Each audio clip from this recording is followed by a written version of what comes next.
ओम सदाशिवसमारंभां श्रीशंकराचार्यमध्यमाम् अस्मदाचार्यपर्यन्तां वन्दे गुरुपरम्पराम्। ध्येयं सदा परिभवग्नमभीष्टदोहं तीर्थास्पदं शिवविरिञ्चिनुतं शरण्यं प्रत्यार्तिहं प्रणतपालभवाब्धिपोतम् वन्दे महापुरुषते चरणारविन्दं सच्चिदानन्दरूपाय विश्वोत्पत्त्यादिहेतवे तापत्रयविनाशाय श्रीकृष्णाय वयं नमः। आप सभी का स्वागत है आज हमारी शास्त्र अध्ययन की कक्षा में, जहां हम अध्ययन कर रहे हैं महाभारत। इसके पूर्वी कक्षा में हमने अध्ययन किया कि किस प्रकार अर्जुन और कर्ण का भयंकर युद्ध होता है और दोनों ही योद्धा एक दूसरे पर भारी पड़ते हैं। कभी कोई किसी को घायल करता है, कभी कोई किसी को घायल करता है, लेकिन अंततः भगवान कृष्ण की सहायता से अर्जुन जो है कर्ण को परास्त करने में समर्थ होते हैं और उसका वध कर देते हैं। और वध करने के पश्चात फिर भीमसेन और अर्जुन मिलकर जो बची कुछ ही सेना रहती है उसको भी वहां पे वध कर देते हैं, उनको मार देते हैं। और अब जो दुर्योधन है वहां पर विलाप करता है, तो उसके आगे हम आज अध्ययन करेंगे। चलिए मैं स्क्रीन शेयर करता हूँ। तो हमारा है चतुर्नवतितम अध्याय, यानी कि 94वां अध्याय। शल्य के द्वारा रणभूमि का दिग्दर्शन, कौरव सेना का पलायन और श्री कृष्ण तथा अर्जुन का शिविर की ओर गमन।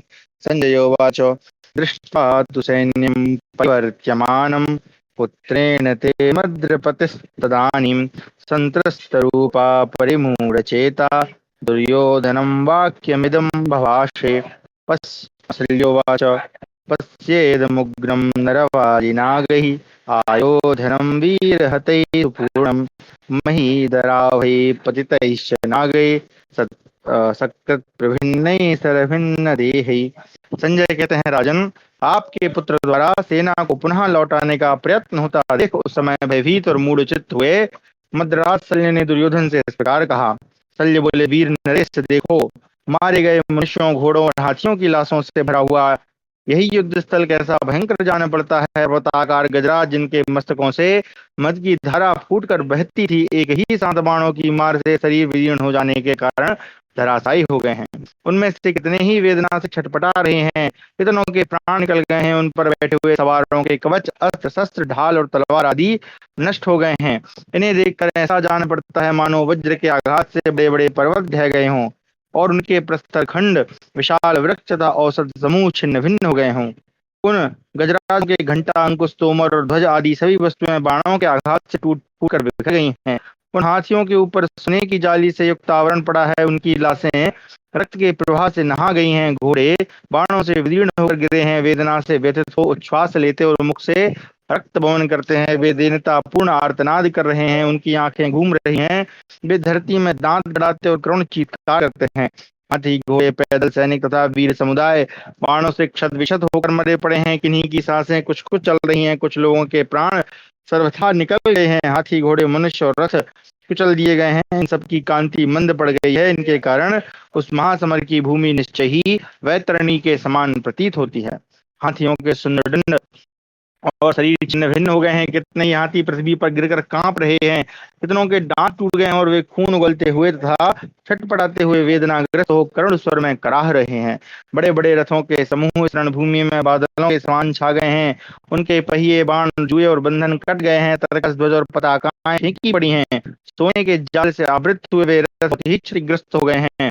हाथी, रथ और घोड़ों पर सवार होकर युद्ध करने वाले यशस्वी योद्धा और पैदल वीर सामने लड़ते हुए शत्रुओं के हाथ से मारे गए।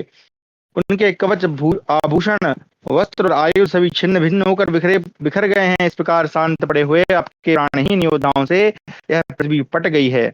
बाणों के प्रहार से घायल होकर गिरे हुए सहस्त्रों महाबली योद्धा आकाश से नीचे गिरे हुए अत्यंत दीप्तिमान एवं निर्मल प्रभा से प्रकाशित ग्रहों के समान दिखाई देते हैं। और उनसे ढकी हुई यह भूमि रात के समय उन ग्रहों से व्याप्त हुए आकाश के सदृश शोभित होती है।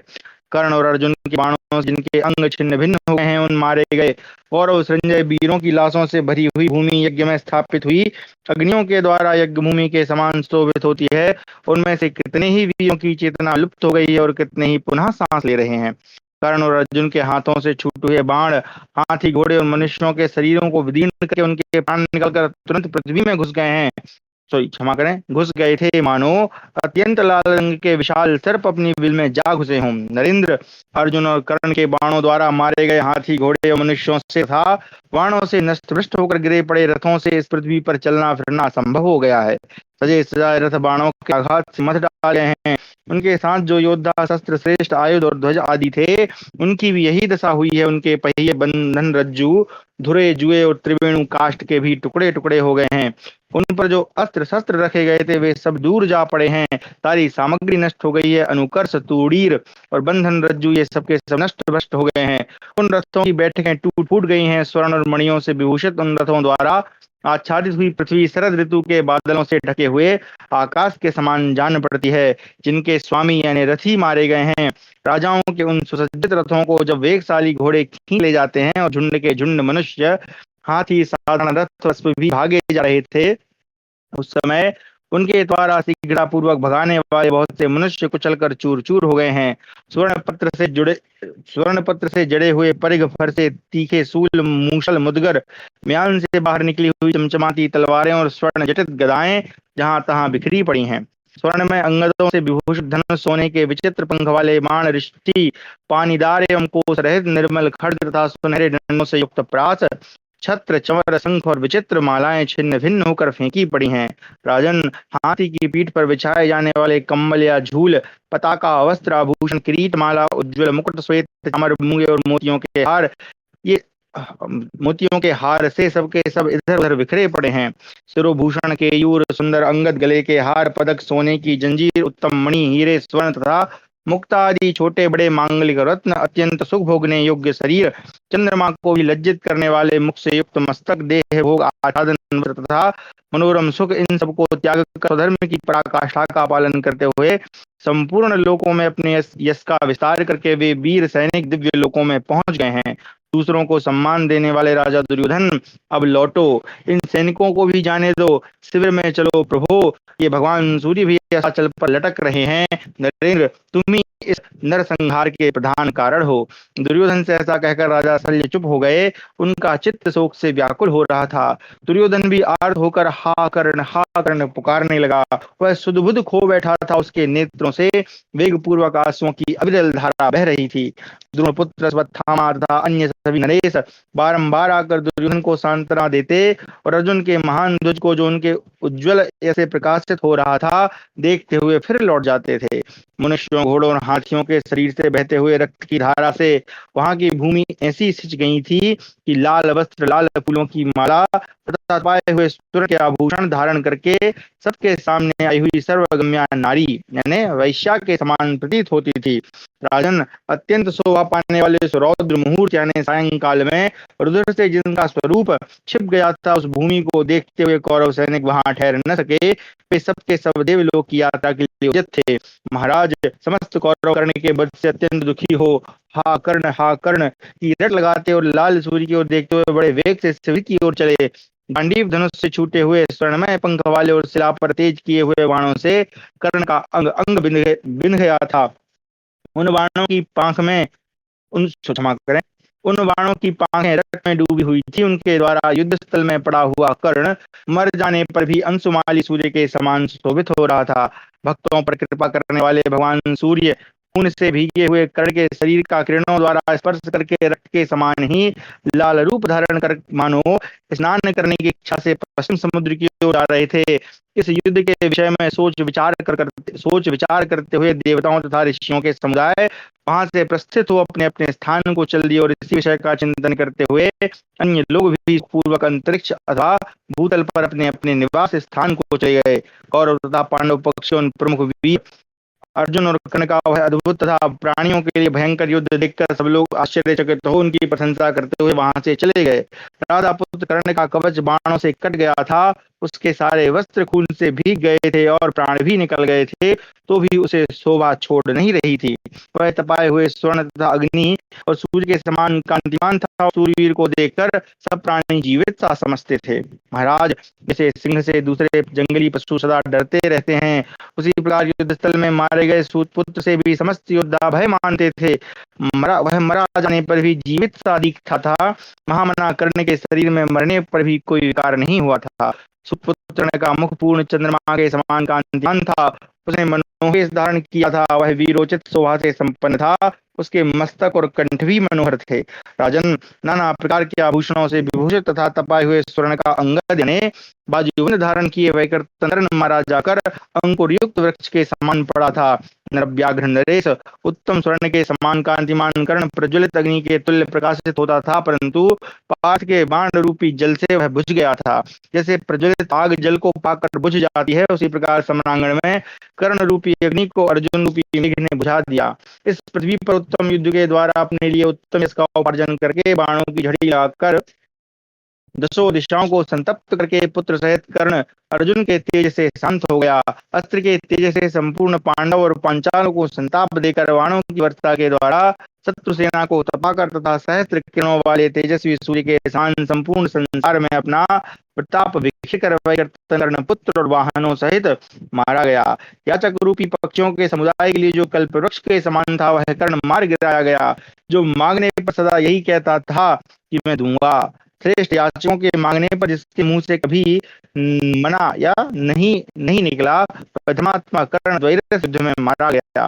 जिस महामनस्वी कर्ण का सारा धन ब्राह्मणों के अधीन था, ब्राह्मणों के लिए जिसका कुछ भी अपना जीवन ब्राह्मणों के लिए जिसका कुछ भी अपना जीवन भी अदेय नहीं था, और जो स्त्रियों को सदा प्रिय लगता था और प्रतिदिन दान किया करता था, वह महारथी कर्ण पार्थ के बाणों से दग्ध हो परम गति को प्राप्त हो गया। राजन, जिसका सहारा लेकर आपके पुत्र ने पांडवों के साथ व्यय किया था, वह कर्ण आपके पुत्रों की विजय की आशा सुख तथा कवच यानी रक्षा को लेकर स्वर्गलोक को चला गया। कर्ण के मारे जाने पर नदियों का प्रवाह रुक गया। सूर्यदेव अस्ताचल को चले गए और अग्नि तथा सूर्य के समान कांतिमान मंगल एवं सोमपुत्र बुध तिरछे होकर उदित हुए। आकाश फटने लगा, पृथ्वी चीत्कार कर उठी, भयानक और रूखी हवा चलने लगी। संपूर्ण दिशाएं धूम रहित अग्नि से प्रज्वलित सी होने लगी और महासागर भयंकर स्वर में गरजने तथा विक्षुब्ध होने लगे। वनों सहित पर्वत मुंह कांपने लगे। संपूर्ण भूत समुदाय व्यथित हो उठे। बृहस्पति नामक ग्रह रोहिणी नक्षत्र को सबोर से घेरकर चंद्रमा और सूर्य के समान प्रकाशित होने लगे।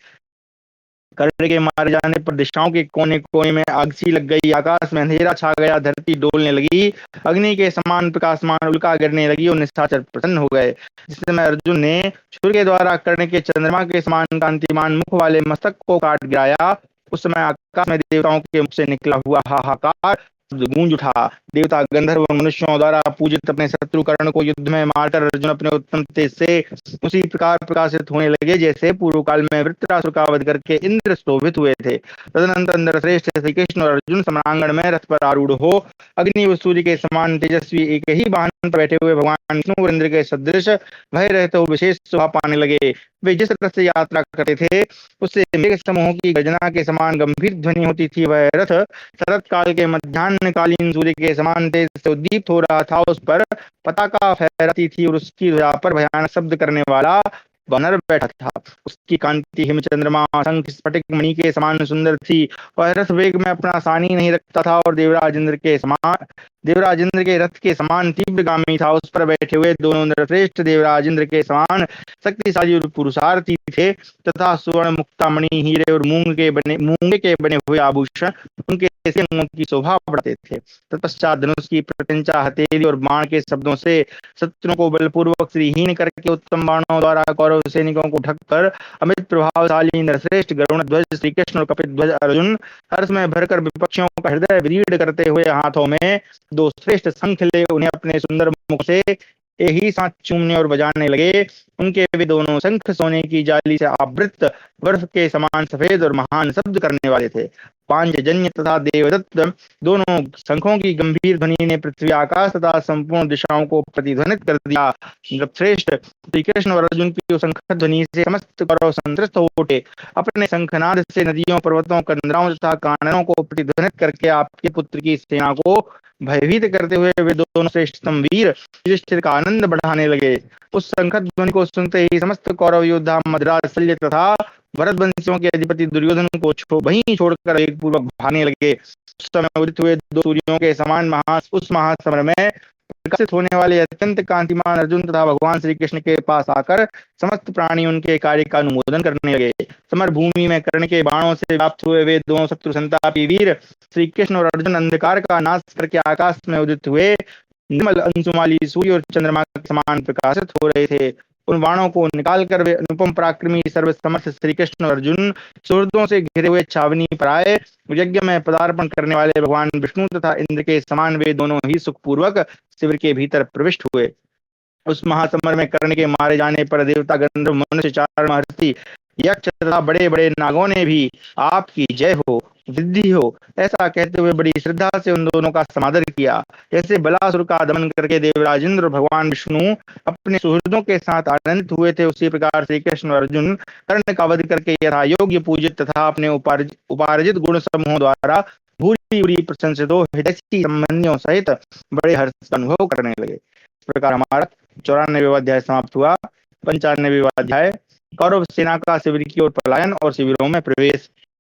संजय उवाच हतैवैकृतने राजन् कुरवो भयपीडितः वीक्षमाणाः सहस्रवा पर्यापेतु सहस्रशः कर्णं तु निहतं दृष्ट्वा शत्रुभिः परमाभये भीता दिशो विकीर्यन्त तावकाः क्षतविक्षतः तवोपहारं चक्रुस्ते योधा सर्वे समन्ततः निर्वायमाणाश्चोद्विग्नास्तावकाशभ्यस्त। संजय कहते हैं राजन वही कर्तन करने के मारे जाने पर भय से पीड़ित हुए सहस्त्रों कौरव योद्धा संपूर्ण दिशाओं की ओर देखते हुए भाग निकले। शत्रुओं ने उस महायुद्ध में वैकर्तन कर्ण को मार डाला है यह देखकर आपके सैनिक भयभीत हो उठे थे। उनका सारा शरीर घावों से भर गया था, इसलिए वे भागकर संपूर्ण दिशाओं में बिखर गए। तब आपके समस्त योद्धा जो अत्यंत दुखी और उद्विग्न हो रहे थे मना करने पर सब ओर से युद्ध बंद करके लौटने लगे। नरेश्वर उन सब का अभिप्राय जानकर राजा शल्य की अनुमति ले आपके पुत्र दुर्योधन ने सेना को लौटने की आज्ञा दी। भारत नारायणी सेना के जो वीर शेष रह गए थे उनसे तथा आपके अन्य रथी योद्धाओं से घिरा हुआ कृतवर्मा भी तुरंत शिविर की ओर ही भाग चला। सहस्त्रों गंधार योद्धाओं से घिरा हुआ शकुनी भी अजिरथ पुत्र कर्ण को मारा गया देख छावनी की ओर ही भागा। सद्मान के पुत्र कृपाचार्य मेघों की घटा के समान अपनी गज सेना के साथ शीघ्रता पूर्वक शिविर की ओर ही भाग चले। तदनंतर सूर्यवीर अश्वत्थामा पांडवों की विजय देख बारंबार उच्छ्वास लेता हुआ छावनी की ओर ही भागने लगा। राजन संसप्तकों की बची हुई विशाल सेना से घिरा हुआ शर्मा भी भय से पीड़ित हो इधर उधर देखता हुआ छावनी की ओर ही चल दिया। इसके भाई नष्ट हो गए थे और सर्वस्व लुट गया था, पर राजा दुर्योधन भी शोक मग्न उदास और विशेष चिंतित होकर शिविर की ओर चल पड़ा। रथियों में श्रेष्ठ राजा शल्य ने भी जिसकी ध्वजा कट गई थी उस रथ के द्वारा दशों दिशाओं की ओर देखते हुए छावनी की ओर ही प्रस्थान किया। भरतवंशियों के दूसरे दूसरे बहुसंख्यक महारथी भी भयभीत लज्जित और अचेत होकर शिविर की ओर दौड़े। कर्ण को मारा गया देख सभी कौरव ने खून बहाते कांपते हुए उद्विग्न था आतुर होकर छावनी की ओर भागने लगे। कौरव महारथियों में से कुछ लोग अर्जुन की प्रशंसा करते थे और कुछ लोग कर्ण की। वे सब के सब भयभीत होकर चारों दिशाओं में भाग खड़े हुए।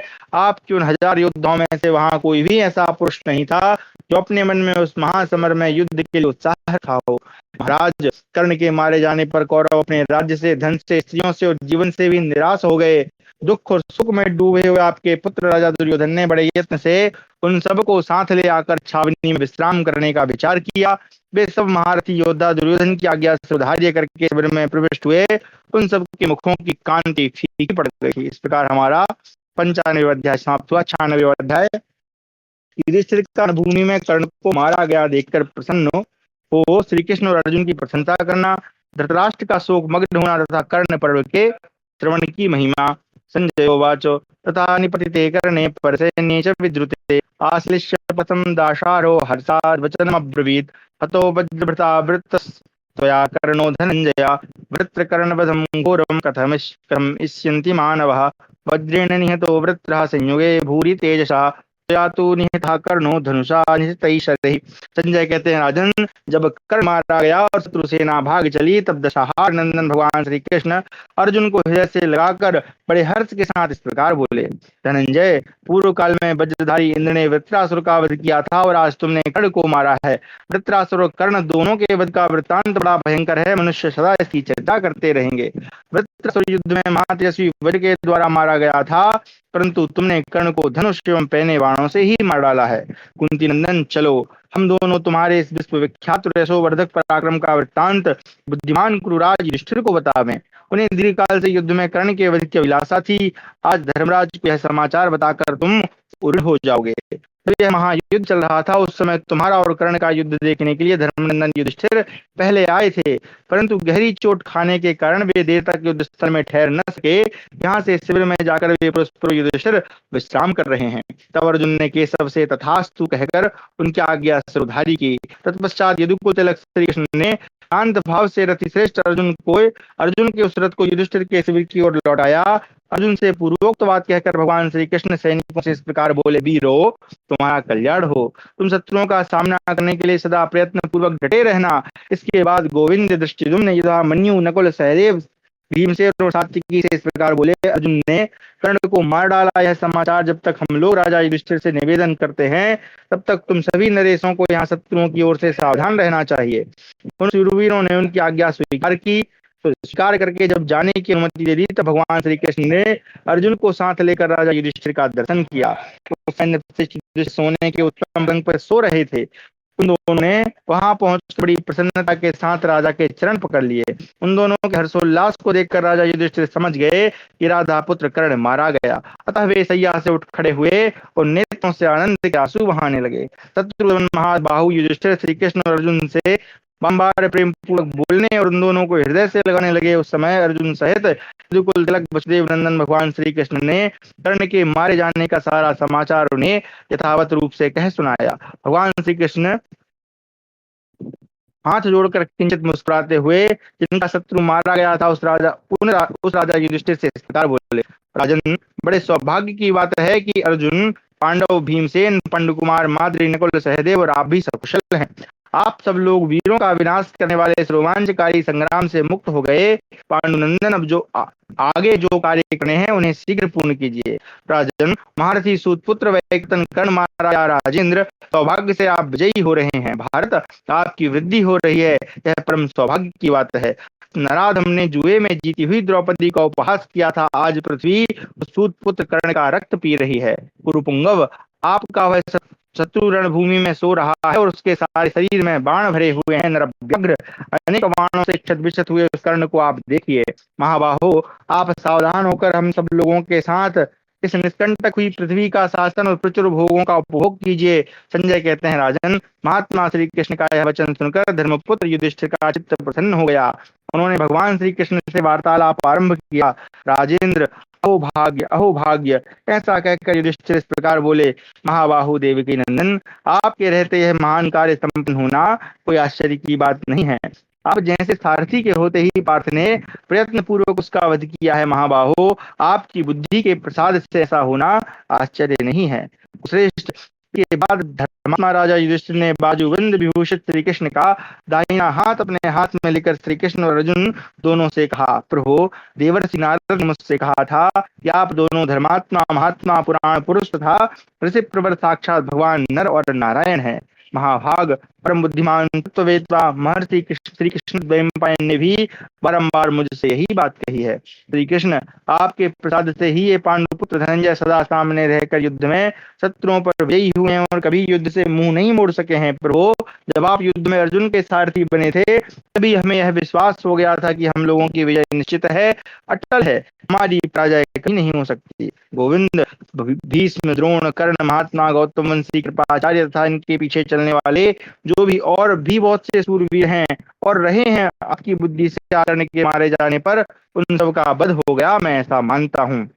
ऐसा कहकर पुरुष सिंह महाबाहु धर्मराज युधिष्ठिर श्वेत वर्ण और काली मूछ वाले मन के समान वेगशाली घोड़ों से जुते हुए स्वर्ण भूषित रथ पर आरूढ़ हो अपनी सेना के साथ युद्ध देखने के लिए चले गए। युद्ध देखने के लिए चले। श्री कृष्ण और अर्जुन दोनों वीरों के साथ विषय पर परामर्श और उनसे वार्तालाप करते हुए युधिष्ठिर ने रणभूमि में सोए हुए पुरुष प्रवर कर्ण को देखा। यहाँ पर युद्ध देखने नहीं होना था, युद्ध भूमि देखने चले गए, ऐसा ठीक है। जैसे कदम्ब का फूल सबोर केसरों से भरा होता है, उसी प्रकार कर्ण का शरीर सैकड़ों बाणों से व्याप्त था। धर्मराज युधिष्ठिर ने इसी अवस्था में उसे देखा। उस समय सुगंधित तेल से भरे हुए सहस्त्रों सोने के दीपक जलाकर प्रकाश किया गया था। उसी उजाले में वे धर्मात्मा कर्ण को देख रहे थे। उसका कवच छिन्न भिन्न हो गया और सारा शरीर बाणों से विदीर्ण हो चुका था। उस अवस्था में पुत्र सहित मारे मरे हुए कर्ण को देखकर बारंबार उसका निरीक्षण करके राजा युधिष्ठिर को इस बात पर पूरा पूरा विश्वास हुआ कि फिर वे पुरुष सिंह श्री कृष्ण और अर्जुन दोनों की भूरी भूरी प्रशंसा करने लगे। कहा गया, उन्होंने कहा, गोविंद, आप जैसे विद्वान और वीर स्वामी एवं संरक्षक के द्वारा सुरक्षित होकर आज मैं भाइयों सहित इस भूमंडल का राजा हो गया। आज दुरात्मा धृतराष्ट्र पुत्र दुर्योधन अत्यंत अभिमानी नरव्याघ्र राधा पुत्र कर्ण के मारे जाने का वृत्तांत सुनकर राज्य और जीवन से भी निराश हो जाएगा। पुरुषोत्तम, आपकी कृपा से रणभूमि में राधा पुत्र कर्ण के मारे जाने पर हम सब लोग कृतार्थ हो गए। गोविंद, बड़े भाग्य से आपकी विजय हुई है। भाग्य से ही हमारा शत्रु कर्ण आज मार गिराया गया है और सौभाग्य से ही गांडीवधारी पांडुनंदन अर्जुन विजयी हुए हैं। माँ बाहो, अत्यंत दुखी होकर हम लोगों ने जागते हुए 13 वर्ष व्यतीत किए हैं। आज की रात में आपकी कृपा से हम लोग सुखपूर्वक सो सकेंगे। संजय कहते हैं, राजन, इस प्रकार धर्मराज युधिष्ठिर ने भगवान श्री कृष्ण तथा कुरुश्रेष्ठ अर्जुन की बारंबार प्रशंसा की। पुत्र सहित कर्ण को अर्जुन के बाणों से मारा गया देख राजा युधिष्ठिर ने अपना नया जन्म हुआ सा माना। महाराज उस समय हर्ष में भरे हुए पांडव पक्ष के महारथी कुंती पुत्र युधिष्ठिर से मिलकर उनका हर्ष बढ़ाने लगे। राजेंद्र, नकुल सहदेव, पांडुपुत्र भीमसेन, वृष्टिवंश के श्रेष्ठ महारथी सात्यकी, धृष्टद्युम्न, शिखंडी आदि पांडव, पांचाल तथा संजय योद्धा सूतपुत्र कर्ण के मारे जाने पर कुंती कुमार अर्जुन की प्रशंसा करने लगे। वे विजय से उल्लसित हो रहे थे, उनका लक्ष्य सिद्ध हो गया था। वे युद्ध कुशल महारथी योद्धा धर्मात्मा राजा युधिष्ठिर को बधाई देकर स्तुतियुक्त वचनों द्वारा शत्रु संतापी श्री कृष्ण और अर्जुन की प्रशंसा करते हुए बड़ी प्रसन्नता के साथ अपने शिविर को गए। राजन, इस प्रकार आपकी ही कुमंत्रणा के फलस्वरूप यह रोमांचकारी महान जनसंहार हुआ है। आप किसलिए बारंबार शोक करते हैं? वैशंपायन जी कहते हैं, जन्मेजय, यह अप्रिय समाचार सुनकर अंबिकानंदन राजा धृतराष्ट्र निश्चेष्ट हो जड़ से कटे हुए वृक्ष की भांति पृथ्वी पर गिर पड़े। इतनी तरह दूर तक क्षमा करें, इसी तरह दूर तक सोचने वाली गांधारी देवी भी फाड़ खाकर गिरी और बहुत विलाप करती हुई युद्ध में कर्ण के मृत्यु के शोक करने लगी। उस समय विदुर जी ने गांधारी देवी को और संजय ने राजा धृतराष्ट्र को संभाला। फिर दोनों ही मिलकर राजा को समझाने बुझाने लगे। इसी प्रकार कुरुकुल की स्त्रियों ने आकर गांधारी देवी को उठाया। भाग्य और भवितव्यता को ही प्रबल मानकर राजा धृतराष्ट्र भारी यथा का अनुभव करने लगे। उनकी विवेक शक्ति नष्ट हो गई। वे महातपस्वी नरेश चिंता और शोक में डूब गए और मोह से पीड़ित होने के कारण उन्हें किसी बात की सुध न रही। विदुर और संजय के समझाने पर राजा धृतराष्ट्र अचेत से होकर चुपचाप बैठे रहे। अब यहाँ पर श्रवण महिमा है, एक पद चली छोटी है, पढ़ लेते हैं। भारत, जो मनुष्य आत्मा अर्जुन और कर्ण के महायुद्ध रूपी यज्ञ का पाठ अथवा श्रवण करेगा, वह विधि पूर्वक किए हुए यज्ञानुष्ठान का फल प्राप्त करेगा। सनातन भगवान विष्णु यज्ञ स्वरूप हैं। इस बात को अग्नि, वायु, चंद्रमा और सूर्य भी कहते हैं। अतः जो मनुष्य दोष दृष्टि का परित्याग करके इस युद्ध यज्ञ का वर्णन पढ़ता है, सुनता है, वह संपूर्ण लोकों में विचरने वाला और सुखी होता है। अब यहाँ पे संपूर्ण लोग क्या है वो आगे बताएंगे। जो मनुष्य सदा भक्ति भाव से उस उत्तम एवं पुण्यमयी संहिता का पाठ करते हैं, वे धन धान्य एवं यश से संपन्न है, आनंद के भाग क्षमा करें यश से संपन्न हो आनंद के भागी होते हैं। इस बात में कोई अन्यथा विचार करने की आवश्यकता नहीं है। अतः जो मनुष्य दोष दृष्टि से रहित होकर सदा इस संहिता को सुनता है, वह संपूर्ण सुखों को प्राप्त कर लेता है। उस श्रेष्ठ मनुष्य पर भगवान विष्णु, ब्रह्मा और महादेव जी भी प्रसन्न होते हैं। इसके पढ़ने और सुनने से ब्राह्मणों को वेदों का ज्ञान प्राप्त होता है, क्षत्रियों को बल और युद्ध में विजयी प्राप्त होती है, वैश्य धन में बड़े चढ़ जाते हैं और शूद्र आरोग्य लाभ करते हैं। इसमें सनातन भगवान विष्णु यानी श्री कृष्ण की महिमा का वर्णन किया गया है। अतः मनुष्य इसके स्वाध्याय से सुखी होकर संपूर्ण मनोवांछित कामनाओं को प्राप्त कर लेता है। महामुनि व्यास देव की इस परम पूजित वाणी का ऐसा ही प्रभाव है। लगातार 1 वर्ष प्रतिदिन जो बछड़ों सहित कपिला गायों का दान करता है, उसे जिस पुण्य की प्राप्ति होती है, वही कर्ण पर्व के श्रवण मात्र से मिल जाता है। इस प्रकार हमारा कर्ण पर्व यहाँ पर समापन होता है। यहाँ पर लिखा सर्वलोकानुचरः का यह अर्थ ये भी हो सकता है कि सब लोग उसके अनुचर हो जाते हैं। तो 2 अर्थ यहाँ पे बता रहे हैं। इस प्रकार हमारा कर्ण पर्व यहाँ पर समापन होता है। अब यहाँ से हमारा शल्य पर्व आरंभ होता है। प्रथमोध्याय। संजय के मुख से शल्य और दुर्योधन के वध का वृत्तांत सुनकर राजा धृतराष्ट्र का मूर्छित होना और सचेत होने पर उन्हें विदुर का आश्वासन देना। तो यहाँ पर अब इस पर्व में शल्य और दुर्योधन दोनों ही समाप्त हो जाएंगे। तो जो इसका मंगलाचरण है वो हर एक पर्व आरंभ में पढ़ते हैं। नारायणं नमस्कृत्यं नरं चैव नरोत्तमं देवीं सरस्वतीं व्यासं ततो जयमुदीरयेत्। जन्मेजयोवाच एवं निपातिते करणे समरे सव्यसाचिना अल्पावशिष्टा कुर्वा किम् अकुर्वत वै द्विज। उदीर्यमाणं च बलं दृष्ट्वा राजा सुयोधनः पाण्डवैः प्राप्तकालं च किं प्रापद्यत कौरवः। एतदिच्छाम्यहं श्रोतुं तदा चक्षुषुद्योतमा नहीं तृप्यामि पूर्वेषां श्रवणांश्चरितं हत। जन्मेजय ने पूछा, ब्राह्मण, जब इस प्रकार समरांगण में सब्यसाची अर्जुन ने कर्ण को मार गिराया, तब थोड़े से बचे हुए कौरव सैनिकों ने क्या किया? पांडवों का बल बढ़ता देख कुरुवंशी राजा दुर्योधन ने उनके साथ कौन सा समयोचित बर्ताव करने का निश्चय किया। जो श्रेष्ठ, मैं यह सुनना चाहता हूँ। मुझे अपने पूर्वजों का महान चरित्र सुनते सुनते तृप्ति नहीं हो रही है, अतः आप इसका वर्णन कीजिए। वैशंपायन जी ने कहा, राजन, कर्ण के मारे जाने पर राष्ट्रपुत्र राजा दुर्योधन शोक के समुद्र में डूब गया और सब ओर से निराश हो गया। हा कर्ण, ऐसा कहकर बारंबार शोकग्रस्त हो मरने से बचे हुए नरेशों के साथ वह बड़ी कठिनाई से अपने शिविर में आया। राजाओं ने शास्त्र निश्चित युक्तियों द्वारा उसे बहुत समझाया बुझाया, तो भी सूतपुत्र के वध का स्मरण करके उसे शांति नहीं मिली। समय राजा दुर्योधन ने दैव और भवितव्यता को प्रबल मानकर संग्राम जारी रखने का ही दृढ़ निश्चय करके पुनः युद्ध के लिए प्रस्थान किया। जब श्रेष्ठ राजा दुर्योधन शल्य को विधि पूर्वक सेनापति बनाकर मरने से बचे हुए राजाओं के साथ युद्ध के लिए निकला। भरतश्रेष्ठ, तदनंतर कौरव पांडव सेनाओं में घोर युद्ध हुआ, जो असुर संग्राम के समान भयंकर था। महाराज, तत्पश्चात सेना सहित शल्य युद्ध में बड़ा भारी संहार मचाकर मध्याह्न काल में धर्मराज युधिष्ठिर के हाथ मारे गए। तदनंतर राजा दुर्योधन अपने भाइयों के मारे जाने पर सम्रांगण से दूर जाकर शत्रु के भय से भयंकर तालाब में घुस गया। इसके बाद उसी दिन अपराह्न काल में दुर्योधन घेरा डालकर युद्ध के लिए तालाब से बुलाकर भीमसेन ने मार गिराया। राजेंद्र, उस महाधनुर्धर दुर्योधन के मारे जाने पर बचे हुए 3 रथी कृपाचार्य कृतवर्माश्वत्थामा ने रात में सोते हुए पांचालों और सोमकों को रोष पूर्वक मार डाला। अच्छा, यहाँ पर पांचाल और सोमक लिखा है, ठीक है। तत्पश्चात पूर्वाह्न काल में दुख और शोक में डूबे हुए संजय ने शिविर से आकर दीन भाव से हस्तिनापुर में प्रवेश किया। पुरी में प्रवेश करके दोनों बाहें ऊपर उठाकर दुखमग्न हो कांपते हुए संजय राजभवन के भीतर गए और रोते हुए दुखी होकर बोले, हा नरव्याघ्र नरेश, हा राजन, बड़े शोक की बात है। महामनस्वी क्रूरराज के निधन से हम सर्वथा नष्टप्राय हो गए। इस जगत में भाग्य ही बलवान है, पुरुषार्थ तो निरर्थक है, क्योंकि आपके सभी पुत्र इंद्र के तुल्य बलवान होने पर भी पांडवों के हाथ से मारे गए। राजन, नृपश्रेष्ठ, हस्तिनापुर के सभी लोग संजय को सर्वथा महान क्लेश से युक्त देखकर अत्यंत उद्विग्न हो हा राजन, ऐसा कहते हुए फूट फूट कर रोने लगे। नरव्याघ्र, वहां चारों ओर बच्चों से लेकर बूढ़ों तक सब लोग राजा को मारा गया सुनकर आर्तनाद करने लगे। हम लोगों ने देखा कि विनगर के श्रेष्ठ पुरुष अचेत और उन्मत्त से होकर शोक से अत्यंत पीड़ित हो वहां दौड़ रहे हैं। इस प्रकार व्याकुल हुए संजय ने राजभवन में प्रवेश करके अपने स्वामी प्रज्ञा चक्षु श्रेष्ठ धृतराष्ट्र का दर्शन किया।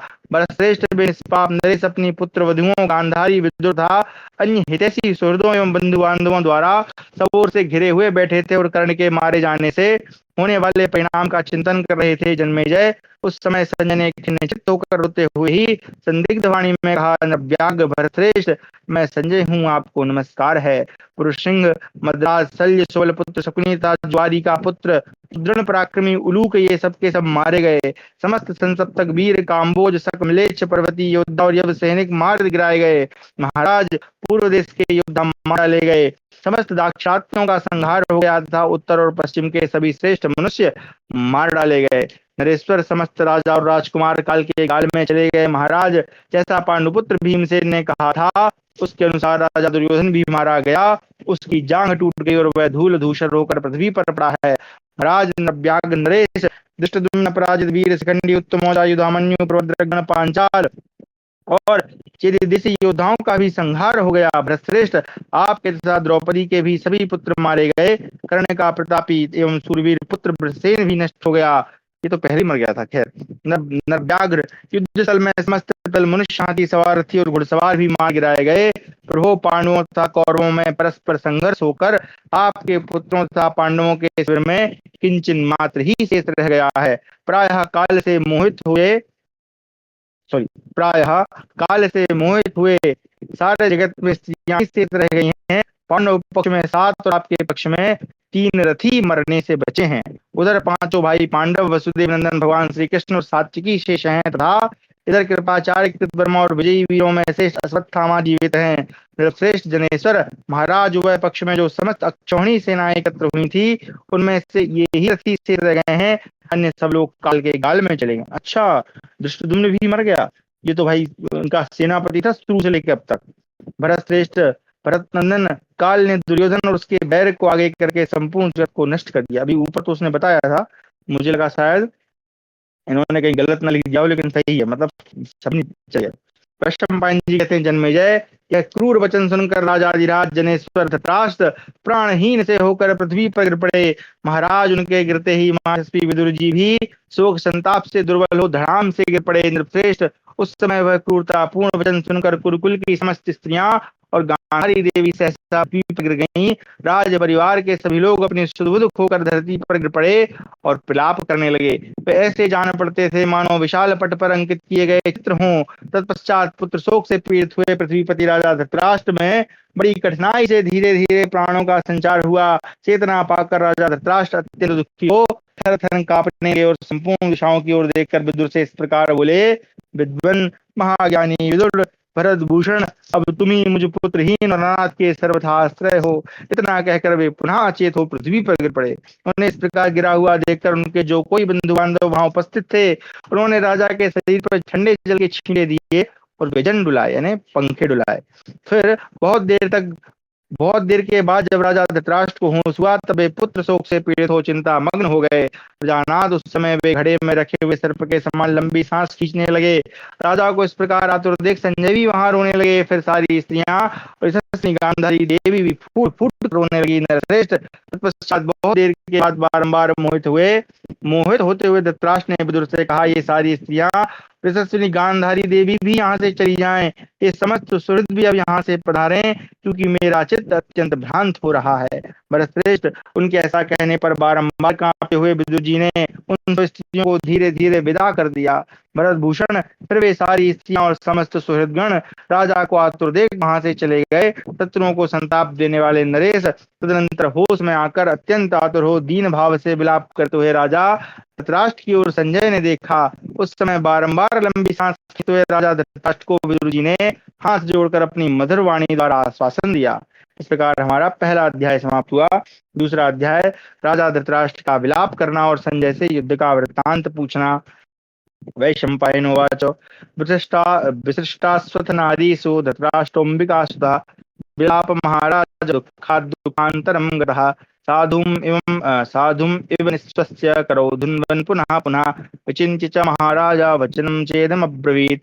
धृतराष्ट्रोवाच अहोवत् महद्दुःखं यदहं पाण्डवान् रणे क्षेमिनश्चाप्यं क्षमा करें क्षेमिनश्चाप्यशैव तत्तः सूत्र शृणोमि वै। वैशंपायन जी कहते हैं, महाराज स्त्रियों के विदा हो जाने पर अंबिका नंदन राजा धृतराष्ट्र एक दुख से दूसरे दुख में पड़कर गरम गरम श्वास लेते और बारंबार दोनों हाथ हिलाते हुए विलाप करने लगे और बड़ी देर तक चिंता मग्न रहकर इस प्रकार बोले। धृतराष्ट्र ने कहा, सूत मेरे लिए महान दुख की बात है कि मैं तुम्हारे मुख से रणभूमि में पांडवों को सकुशल और विनाश रहित सुन रहा हूँ। निश्चय ही मेरा यह सुदृढ़ हृदय वज्र के सार तत्व का बना हुआ है, क्योंकि अपने पुत्रों को मारा गया सुनकर भी इसके सहस्त्रों टुकड़े नहीं हो जाते हैं। संजय, मैं उनकी अवस्था और बाल क्रिया का चिंतन करके जब उन सब के मारे जाने की बात सोचता हूँ तब मेरा हृदय अत्यंत विदीर्ण होने लगता है। यद्यपि नेत्रहीन होने के कारण मैंने उनका रूप कभी नहीं देखा था, तथापि इन सब के प्रति पुत्र स्नेह जनित प्रेम का भाव सदा ही रखा है। निष्पाप संजय, जब मैं यह सुनता था कि मेरे बच्चे बाल्यावस्था को लांघकर युवावस्था में प्रविष्ट हुए हैं और धीरे धीरे मध्य अवस्था तक पहुंच गए हैं, तब हर्ष से फूल उठता था। आज उन्हीं पुत्रों को ऐश्वर्य बल से हीन मारा गया सुनकर उनकी चिंता से व्यथित हो कहीं भी शांति नहीं पा रहा हूँ। इतना कहकर राजा धृतराष्ट्र इस प्रकार विलाप करने लगे। बेटा राजा धीराज, इस समय मुझात के पास आओ। आओ महाबाहो, तुम्हारे बिना न जाने मैं किस दशा को पहुंच जाऊंगा। तात, तुम यहाँ पधारे हुए समस्त भूमिपालों को छोड़कर किसी नीच और दुष्ट राजा के समान मारे जाकर पृथ्वी पर कैसे सो रहे हो?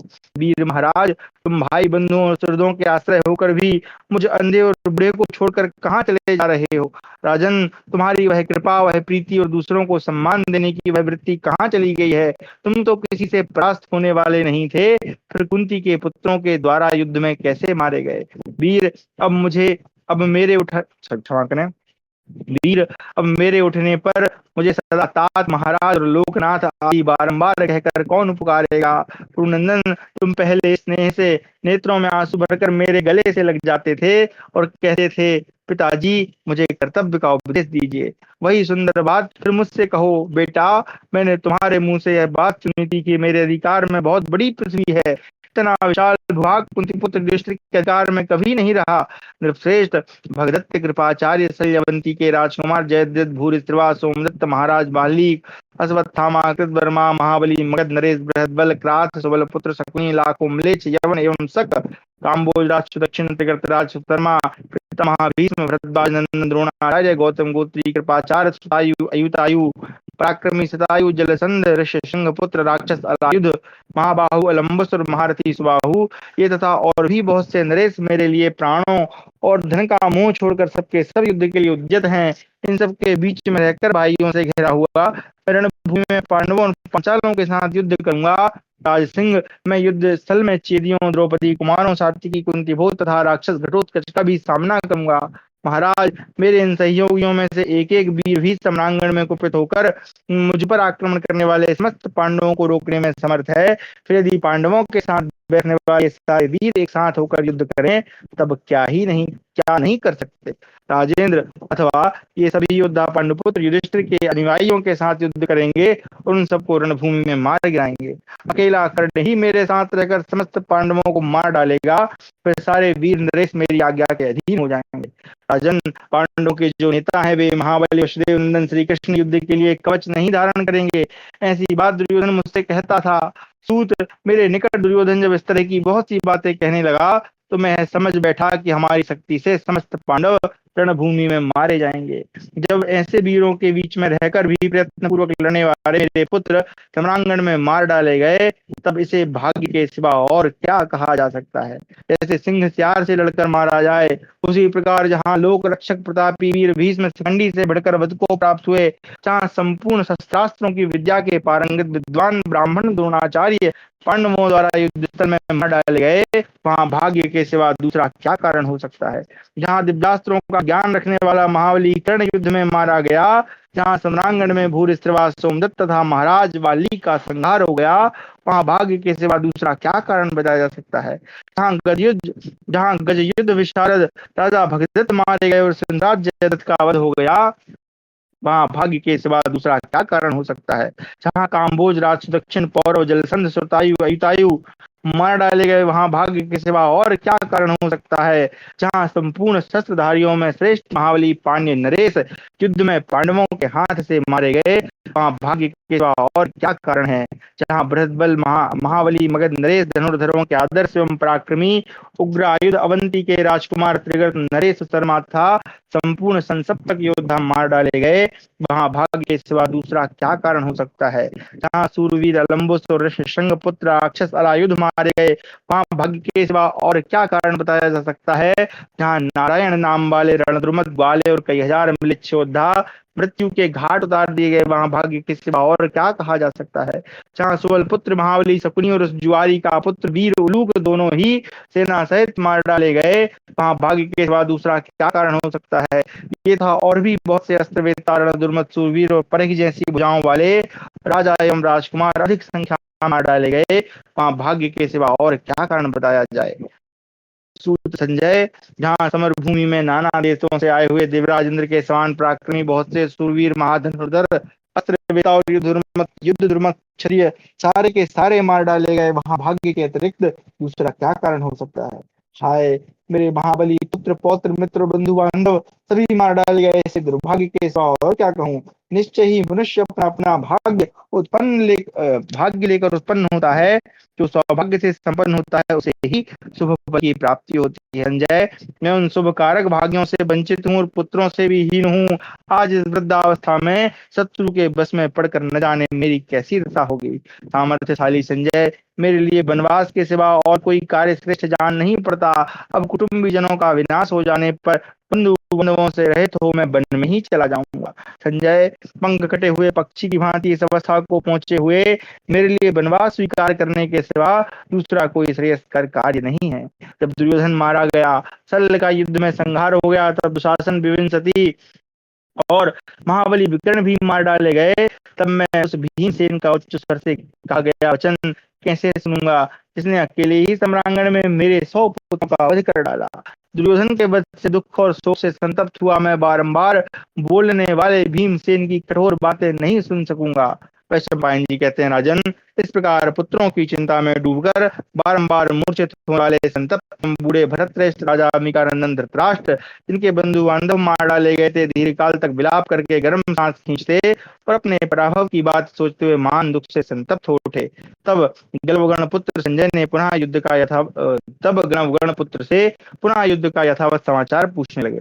धृतराष्ट्र ने कहा, संजय, भीष्म द्रोणाचार्य के वध का तथा युद्ध संचालक सेनापति सूतपुत्र कर्ण के विनाश का समाचार सुनकर मेरे पुत्रों ने क्या किया।